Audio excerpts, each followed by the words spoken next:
ये पूतना है मायावी और भगवान है मायापति। दुनिया में कहीं भी माया चल सकती है, लेकिन सच बताओ भगवान के सामने किसी की भी माया चली है आज तक? चाहे हम कितना भी बन जाए भगवान के सामने, खूब भगवान के भक्त बन के बैठ जाएं, तिलक चंदन लगाकर बैठ जाएं, माला पहनकर बैठ जाएं, हाथ में माला झोली लेकर बैठ जाएं, लेकिन भगवान तो जानते ही हैं कि तुम कितने भक्त हो। संसार से हम अपने गुणों को, अपने दोषों को छुपा सकते हैं, लेकिन भगवान से गुण दोष नहीं छुपा सकते। तो ये पूतना भी है तो राक्षसी, लेकिन कितनी बड़ी आज लक्ष्मी का रूप बनाकर कितनी सुंदर बनकर आई है। लेकिन भगवान को तो सभी पता है कि तुम हो कौन। सो भगवान ने विचार किया कहीं ऐसा ना हो मैंने दृष्टि डाली और मेरी दृष्टि पड़ते ही इसकी जो माया है ना वो समाप्त हो जाएगी, अपने असली रूप में आ जाएगी। और जैसे ही असली रूप में आई सो मेरी मैया यशोदा डर जाएगी। इसलिए थोड़ी बहुत देर के लिए इसको अपना नकली नाटक करते रहने दो, मैं अपनी आंखों को ही बंद कर लेता हूं। इसलिए चराचरात्मा सन्मीलित क्षण, भगवान ने अपने नेत्र बंद कर लिए। एक और सुन लो, भगवान ने अपने नेत्र बंद इसलिए भी किए क्योंकि भगवान के प्रत्येक अंग में किसी ना किसी देवता का वास होता है। तो भगवान के ये दो जो नेत्र हैं, इन नेत्रों में कौन है? एक में है सूर्यलोक और एक में है चंद्रलोक। तो सूर्य और चंद्रमा देखने का काम कर रहे हैं और पूतना सामने से आई, सूर्य चंद्रमा ने देखा। सूर्य चंद्रमा ने देखते ही समझ लिया कि भगवान को मारने आई है, भगवान को मार तो पाएगी नहीं, उल्टा भगवान ही इसको मार देंगे। और भगवान के स्वभाव को जानते हैं सूर्य चंद्रमा कि कितनी भी बड़ी दुष्टा क्यों ना हो, इसे मारकर किसी ना किसी लोक में भेजेंगे। तो कहीं ऐसा ना हो कि हमारे ही घर में ना भेज दें, इसलिए मारने से पहले ही सूर्य चंद्रमा ने माने अपने घर के कपाट बंद कर लिए हों, झट से ही नेत्र बंद कर लिए। चराचरात्मा सन्मीलित क्षण। और भी कई भाव हैं, आपको जो पसंद आए वो रखो। भगवान ने इसलिए भी नेत्र बंद किए कि इतने बालकों की हत्या करने के बाद में मेरे सामने आ गई और मैं हत्यारी का मुंह नहीं देखना चाहता। कई सारे भाव। भगवान ने जैसे ही अपने नेत्र बंद किए और पीछे से पूतना आई, मैया बधाई हो। और जो मैया यशोदा ने पलट कर देखा तो बड़ी सजी धजी खड़ी हुई। मैया यशोदा ने कहा, अरे बहू तू कौन के घर की है? मैंने तुझे पहचाना नहीं, हमारे ब्रज की तो तू है ना। ऐसो इतनो बड़ो धनवान तो हमारे ब्रज में कोई है ना, जो अपनी बहुओं को इतनो सारो गहनों पहनाए, इतने सारे आभूषण पहनावे।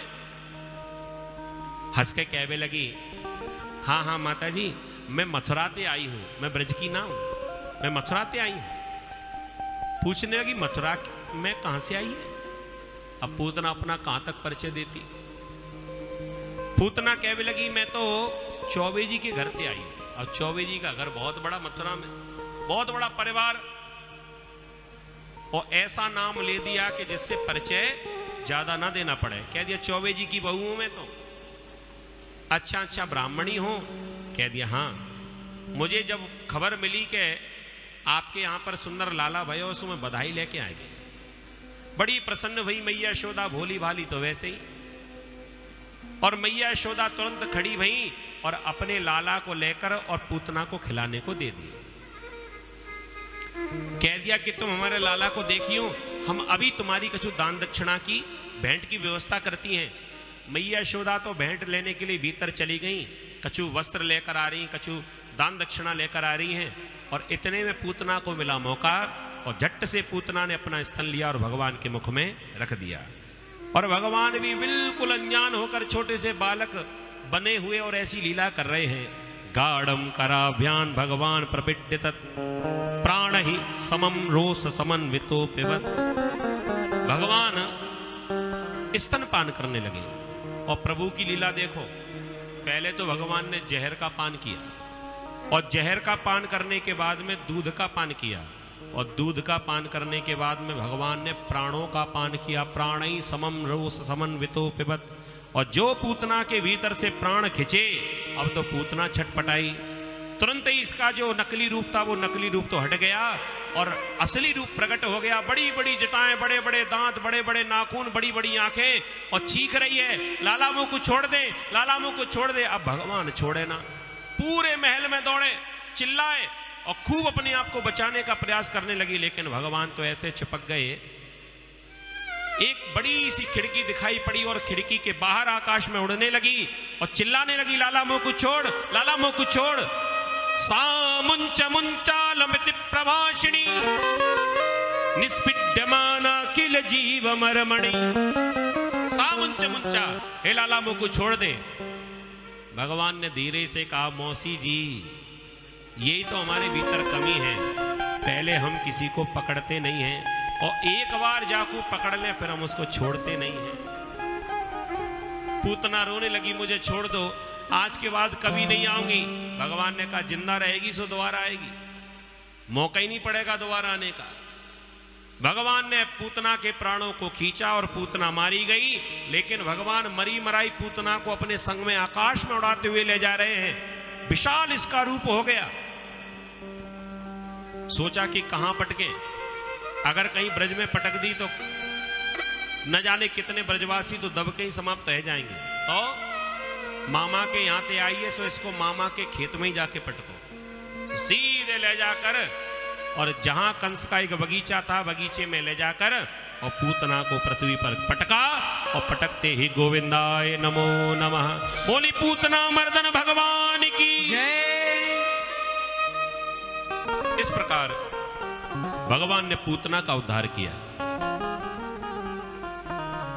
जब पूतना के गिरने की आवाज आई सो ब्रजवासी अपने अपने झोंपड़ी से घर से बाहर निकले। अरे भैया का भयो, एक दूसरे से पूछने लगे, का भयो का भयो। और बाहर जाकर देखा तो बड़ी विशाल काय शरीर की पूतना जमीन पर पड़ी भई है। सामने से नंद बाबा चले आ रहे हैं, भैया का भयो। हमें तो मालूम ना का भयो, ये पूतना ये इतनी बड़ी राक्षसी कहां से आई पता नहीं बाबा, आकाश में उड़ी चली जा रही होगी, वो यहीं आकर गिर गई। तब तक एक ब्रजवासी ने कही, जरा देखो तो जाके ऊपर एक छोटो सो बालक खेले, ये बालक कौन है। अरे भैया हमें तो ऐसा लगे कि नंद को छोड़ा है। अब तो नंद बाबा घबरा गए, ओ भैया जल्दी नसैनी लेकर आओ। नसैनी लेकर आए और लगाए कि चढ़कर जैसे ही लाला को उतार के लाए। अरे राम राम, आखिर यशोदा कहाँ है, यशोदा को मालूम ही ना।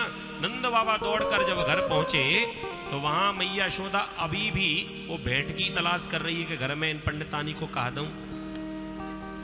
आवाज लगाए हुए लगी, अरे यशोदा, अरे यशोदा कहां चली गई, कहां कर रही है। भीतर से निकल के, जरा धीरे बोलो, देखो ना घर में मेहमान बैठे भये।